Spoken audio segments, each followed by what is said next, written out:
नमस्कार, आप देख रहे हैं द हिंद 24 न्यूज और मैं हूं आपके साथ साक्षी निर्वाण। आइए नजर डालते हैं आज की कुछ खास खबरों पर।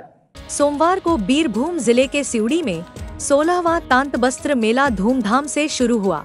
मेला का उद्घाटन किया तृणमूल कांग्रेस नेता अनुव्रत मंडल और बीरभूम के जिला शासक विधान राय ने।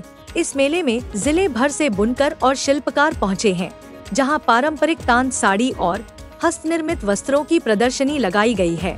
आयोजकों का कहना है कि यह मेला स्थानीय बुनकरों और शिल्पकारों को न केवल एक बड़ा बाजार उपलब्ध कराता है, बल्कि परंपरा और संस्कृति को भी नई पहचान देता है।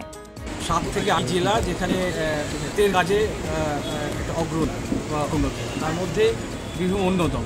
তো বীরভূমে প্রত্যেক বছরের মতোই এবছরেও কিন্তু আমরা এই তাঁতবস্ত্র মেলা করেছি। শারদীয় উৎসব, যেটা আমাদের বাঙালির অন্যতম শ্রেষ্ঠ উৎসব, দুর্গোৎসব প্রাককালে আমরা করছি, যাতে আমাদের তাঁত শিল্পীরা এই বাজারটা তাতে ধরতে পারে, তাদের বিক্রি বাটা যাতে ভালো হয়, বিক্রি কিনি যাতে ভালো হয়, বা একদম সহজ কথা, যত বিক্রি বাড়বে আর লাভও হবে। সেই জন্য একদম তাঁত শিল্পীদের রাজ্যের মাননীয় মুখ্যমন্ত্রী তিনি তাদের আইডেন্টি কার্ডের ব্যবস্থা করেছেন, তাদের পেনশনের ব্যবস্থা করেছেন, তাদের ক্লাস্টার, তাদের ইনসেন্টিভ স্কিম চালু করেছেন, তাদেরকে তাঁত দেওয়ার জন্যে তাঁতের তিনি অনুদান দিচ্ছেন, অর্থ প্রদান করছেন।